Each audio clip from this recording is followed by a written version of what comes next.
Madame, Monsieur, bonsoir. Merci de nous accueillir chez vous pour ce flash. La ministre de la Santé, Peggy Vidot, a annoncé que la campagne de vaccination contre Covid-19 débutera ce dimanche 10 janvier. Une campagne qui commencera à l'hôpital des Seychelles. Madame Vidot a fait cette annonce cet après-midi lors de la conférence de presse hebdomadaire au ministère de la Santé. Le premier groupe à être vacciné sera des dirigeants du pays, suivis par les travailleurs du domaine de la santé et les personnes travaillant dans les services essentiels. La ministre de la Santé a déclaré que le pays a veillé à ce qu'il y ait suffisamment de ce vaccin Sinopharm développé par la Chine et que les personnels de santé a reçu la formation nécessaire sur la façon d'administrer le vaccin. La campagne de vaccination durera plusieurs mois. Madame Vidot a déclaré que même si les gens peuvent faire leur propre choix, elle invite tout le monde à se joindre à cette campagne de vaccination. Elle a également déclaré que les Seychelles ont enregistré hier le plus grand nombre de nouveaux cas de COVID-19 jamais enregistrés en un seul jour, 47 au total. Il y a 19 cas à Praslin, 15 Seychellois et 4 étrangers, ce qui fait un total de 190 cas actifs de COVID-19 dans le pays. L'évêque du diocèse de Port-Victoria, Monseigneur Alain Harel, a dans un communiqué annoncé que l'Église catholique a mis à la disposition du gouvernement et des autorités sanitaires la maison des muscades à la misère.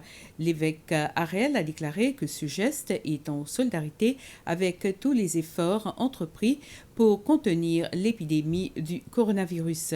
Après l'annonce du premier décès dû aux pandémies du Covid-19, il a personnellement adressé un message de sympathie, de solidarité et de communion de prière à la famille du défunt.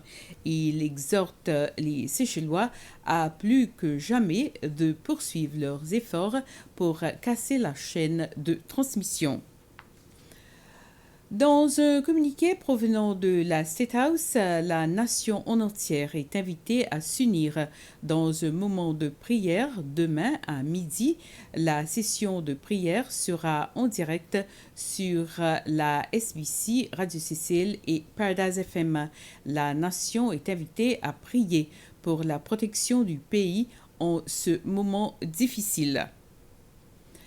Les employeurs ne devraient pas forcer leurs travailleurs à prendre le congé annuel ou à supprimer des jours accumulés dans leur congé. Le département de l'emploi a émis cet avis maintenant que certaines entreprises ont arrêté temporairement leurs activités par suite du dernier ordre de l'autorité de la santé publique.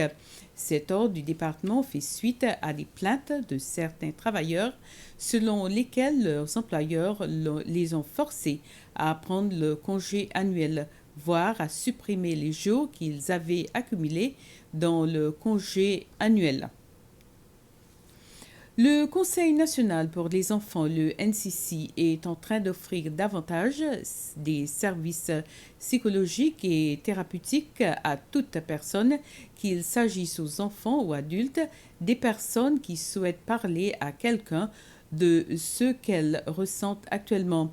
Le directeur de la section de la psychologie et des conseils au sein de la NCC, Gérard Linsam, affirme que le conseil dispose de psychologues et de conseillers qualifiés qui peuvent aider les enfants et les parents.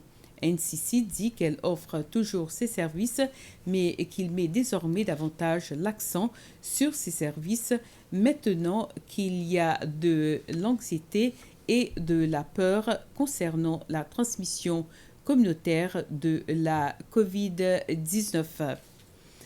Voilà, c'était le flash d'information. Merci de nous avoir suivis. Soyez sages et prenez soin de vous. Bonsoir.